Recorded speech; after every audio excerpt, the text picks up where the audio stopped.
ನೋಡಿ, ಕೊಟ್ಟೂರಿನಲ್ಲಿ ಬೆಚ್ಚ ಬೀಳಿಸುವಂತಹ ಒಂದು ತ್ರಿವಳಿ ಕೊಲೆಗಳು ನಡೆದಿದೆ. ಈ ಕೇಸ್ಗೆ ಅಲ್ಲಿನ ಜನರು ಭಯಭೀತರಾಗಿದ್ದಾರೆ. ಹಾಗಿದ್ರೆ ಕೊಟ್ಟೂರಿಗೆ ಕೊಟ್ಟೂರಿನಲ್ಲಿ ನಡೆದಂತಹ ಆ ತ್ರಿವಳಿ ಕೊಲೆಗಳು ಹೇಗಾಯ್ತು ಏನು ಅನ್ನೋದನ್ನ ನೋಡೋಣ. ಕೊಟ್ಟೂರಿನಲ್ಲಿ ಬೆಚ್ಚ ಬೀಳಿಸುವಂತಹ ತ್ರಿವಳಿ ಕೊಲೆಗಳು ಆಗಿದೆ.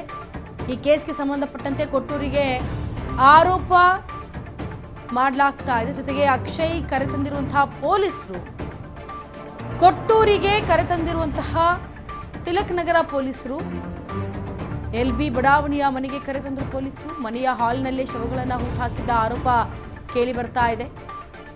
ಇನ್ನು ಎಸಿ ತಹಸೀಲ್ದಾರ್ ಎದುರಲ್ಲೇ ಶವವನ್ನು ಹೊರತೆಗೆಯಲು ಸಿದ್ಧತೆಯನ್ನು ಮಾಡಿಕೊಳ್ಳಲಾಗ್ತಾ ಇದೆ.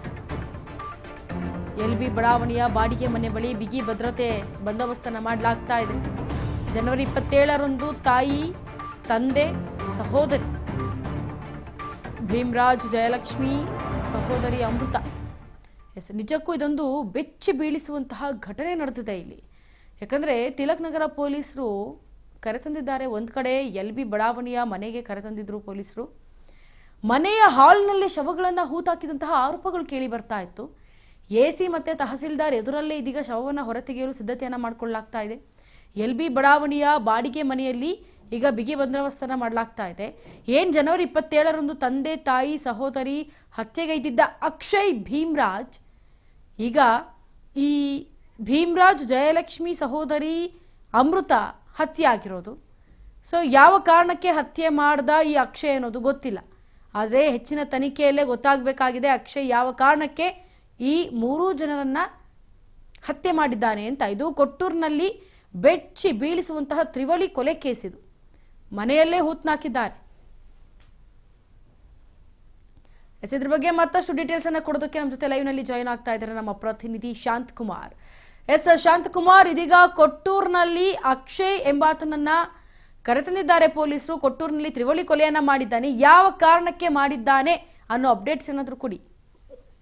ಇತ್ತೀಚೆಗೆ ಬಂದಿರೋ ಮಾಹಿತಿ ಪ್ರಕಾರ ಜನವಿ ಇದು ಏನಾಗಿದೆ ಅಂದ್ರೆ, ಇತ್ತೀಚೆಗೆ ಅವರು ಚಿತ್ರದುರ್ಗದಲ್ಲಿ ಇರ್ತಕ್ಕಂತ ಒಂದು ಪ್ರಾಪರ್ಟಿಯನ್ನ ಅಂದ್ರೆ ಅವ್ರ ಮನೆಯನ್ನ ಮಾರಿದ್ರು.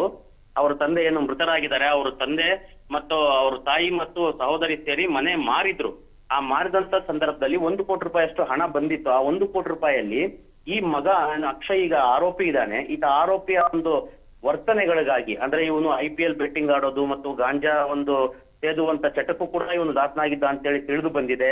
ಈ ಎಲ್ಲಾ ವಿಚಾರವಾಗಿ ಎಚ್ಚರಿಕೆಯಿಂದ ಅರ್ಧದಷ್ಟು ದುಡ್ಡನ್ನ ಮಗಳ ಹೆಸರಿನಲ್ಲಿ ತಂದೆ ತಾಯಿ ಡಿಪಾಸಿಟ್ ಮಾಡಿದ್ರು. ಇದೇ ಒಂದು ವಿಚಾರವಾಗಿ ಮನೆಯಲ್ಲಿ ಆಗಾಗ ವಾಗ್ವಾದಗಳು ನಡೀತಾ ಇದ್ವು. ಅವನಿಗೆ ದುಡ್ಡನ್ನ ಕೊಡ್ತಾ ಇರ್ಲಿಲ್ಲ ತಂದೆ ತಾಯಿ ಅನ್ನೋ ವಿಚಾರ ಕೂಡ ಪೊಲೀಸರ ತನಿಖೆಯಲ್ಲಿ ಈಗ ಬೆಳಕಿಗೆ ಬಂದಿರತಕ್ಕಂಥದ್ದು. ಇದಕ್ಕಾಗಿಯೇ ಇವನು 25 ನಿನ್ನೆ ನಮಗೆ ಬಂದಿರತಕ್ಕಂಥ ಮಾಹಿತಿ ಪ್ರಕಾರ 27ರಂದು ಕೊಲೆಯಾಗಿ ಬೆಂಗಳೂರಿಗೆ ಹೋಗಿದ್ದ ಅಂತ ಹೇಳಿದ್ರು.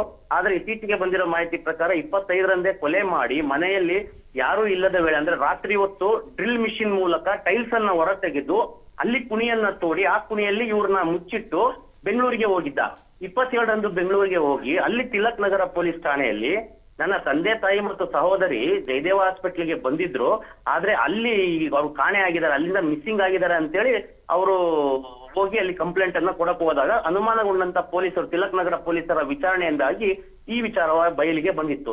ಇದಕ್ಕೂ ಮೊದಲು ಏನ್ ಮಾಡಿರ್ತಾನೆ ಇವನು ಅಕ್ಷಯ್, ಅವರ ಒಂದು ಸಂಬಂಧಿಕರಿಗೆ ಫೋನ್ ಮಾಡಿ ಇದೇ ಕಥೆಯನ್ನ ಹೇಳಿರ್ತಾನೆ. ಜಯದೇವ್ ಹಾಸ್ಪಿಟಲ್ ಇಂದ ಅವ್ರು ಮಿಸ್ ಆಗಿದ್ದಾರೆ ಅಂತೇಳಿ.